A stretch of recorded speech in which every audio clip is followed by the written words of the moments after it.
पाकिस्तान को 14 अगस्त पर बधाई देना कोई भी कानूनन अपराध नहीं है।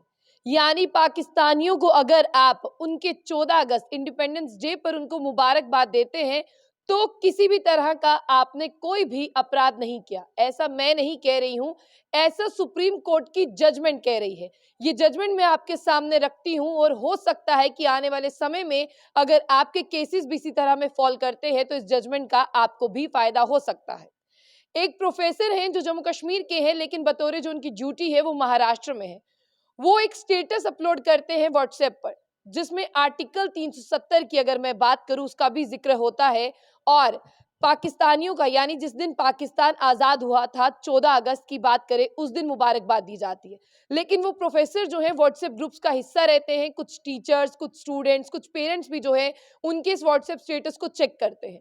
जब वो चेक करते हैं तब लिखा जाता है 5 अगस्त 2019 का जो स्टेटस है वो प्रोफेसर लिखते हैं कि ये हमारे लिए काला दिन है।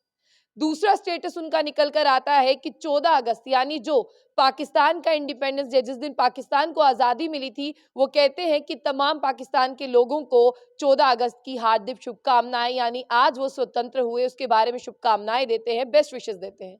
और तीसरे स्टेटस का अगर मैं जिक्र करूं तो वो कहते हैं कि आर्टिकल 370 को अगर जम्मू कश्मीर से हटा दिया, वी आर नॉट हैप्पी, यानी हम खुश नहीं हैं। इन्हीं स्टेटस की बिना पर जो है उन्हें 153 ए के तहत, यानी आईपीसी 153 ए के तहत जो है वो बुक किया जाता है। उनके ऊपर जो है एफआईआर रजिस्टर की जाती है। और आपको ये भी बता दें, इसके लिए प्रोफेसर जो है वो बॉम्बे हाई कोर्ट पहुंचते हैं, लेकिन उनकी ये जो एफआईआर थी उसे वो क्वैश करने के लिए कहते हैं, यानी खारिज करने के लिए कहते हैं, और बॉम्बे हाई कोर्ट उसे खारिज नहीं करता। अब आप भी जानते हैं कि हाई कोर्ट से ऊपर केस जो है वो सुप्रीम कोर्ट में जाता है, और जब केस सुप्रीम कोर्ट में जाता है वहां से इस प्रोफेसर को राहत मिलती है। और वहां से राहत ये मिलती है कि अगर आप डेमोक्रेसी है, हम लोकतंत्र कहते हैं और हम कहते हैं कि हम लोकतंत्र यानी हम डेमोक्रेसी में रहते हैं, हमें कुछ भी कहने का इख्तियार है और हमारा फंडामेंटल राइट है कि हम क्या सोचते हैं, हम क्या कहना चाहते हैं और हम किस बारे में सोच रहे हैं। तो बिल्कुल कोर्ट ने भी यही कहा कि प्रोफेसर ने अपने फंडामेंटल राइट का इस्तेमाल किया। अगर आर्टिकल 370 को जम्मू कश्मीर से हटाया गया और बेसिकली उनका बैकग्राउंड भी जो है वो वादी कश्मीर से यानी जम्मू कश्मीर से है, तो ऐसे में अगर उन्हें अच्छा नहीं लगा तो उन्होंने अपने मन की बात कही, तो उन्होंने कोई भी कानूनन अपराध जो है वो नहीं किया। फिर बात आती है यहाँ पर कि आर्टिकल 370 की बात हुई, उसके बाद आता है 5 अगस्त 2019 का जिक्र, जिसे वो काला दिन कहते हैं। तो ये भी उनका फंडामेंटल राइट है, वो काला दिन कह सकते हैं, कोर्ट का कहना ऐसा है। अब मैं आपको आगे बता दूं कि यहाँ पर साफ तौर पर कहा जाता है कि उन्होंने पाकिस्तान को मुबारकबाद दी 14 अगस्त वाले दिन, यानी जिस दिन उनका देश आजाद हुआ, उन्होंने व्हाट्सएप पर स्टेटस रखा। तो कोर्ट ने साफ तौर पर यह कहा कि वो तो गुड विशेस दे रहे हैं, वो मुबारकबाद दे रहे हैं, हर किसी को हक है। क्या हुआ अगर वो जम्मू कश्मीर के हैं या वो इंडिया में रहते हैं, तो उन्होंने पाकिस्तान का जिस दिन इंडिपेंडेंस डे था यानी स्वतंत्रता दिवस था उस दिन बधाई दी, तो क्या जब अमेरिका जिस दिन को अपना इंडिपेंडेंस डे मानता है तो क्या उन्हें कोई बधाई देगा? तो वो इससे जो है वो कानूनन अपराध हो जाएगा।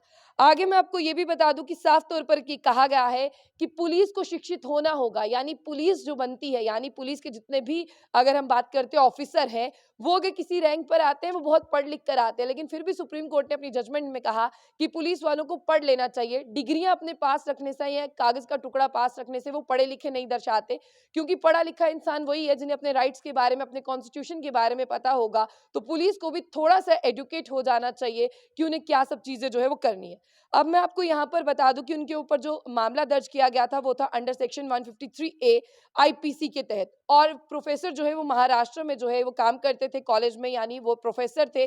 और आर्टिकल 370 को लेकर और विशिंग इंडिपेंडेंस डे को लेकर, पाकिस्तान को लेकर उन पर जो है ये बात कही गई थी। मैं आपको बता दूं डिवीजन बेंच ने जो है वो बॉम्बे हाई कोर्ट के डिसीजन को जो है वो पूरी तरह से क्वेश कर दिया। और इसमें जो डिसीजन लिया गया है उसमें है जस्टिस अबे ओका और उजाल बयान। और साफ तौर पर मैं आपको ये भी बता दूं कि उन्होंने ये कहने की कोशिश की है कि थोड़ी सी अवेयरनेस जो है वो पूरे भारत में होनी चाहिए कि हमें क्या करना है और क्या नहीं करना।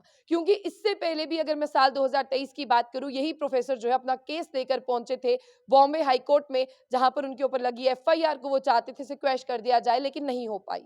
इसीलिए मैंने कहा ये जजमेंट जो है वो आप लोगों पर बहुत सी इंपैक्ट डाल सकती है। हो सकता है ये जजमेंट जो है आने वाले समय में बहुत से लोगों को फायदा दे सकती है, क्योंकि जहां तक इतना ज़्यादा एक्सपीरियंस की बात नहीं करूँ, जहाँ तक मेरा अनुभव कहता है, वो यही कहता है बहुत से केसेज़ ऐसे हैं, जिन्होंने व्हाट्सएप स्टेटस पोस्ट किया, जिन्होंने अपना प्रोफ़ाइल लगा लिया या जिन्होंने किसी को व्हाट्सएप के इनबॉक्स में विश कर दिया, आज उनके ऊपर भी पूरे जम्मू कश्मीर में एफआईआर होगी, केसेज़ चल रहे होंगे। तो शायद इस जजमेंट के बाद जो कहीं न कहीं उन्हें इसका फ़ायदा मिलेगा, उनके ऊपर लगी हुई एफआईआर्स खत्म हो सकती हैं, उनके ऊपर लगे हुए मुकदमे जो हैं वो हट सकते हैं और जम्मू कश्मीर में एक नया जिस तरह से रोशनी और बदलाव की बात करते हैं जजमेंट के बाद जो है वो भी आ सकता है।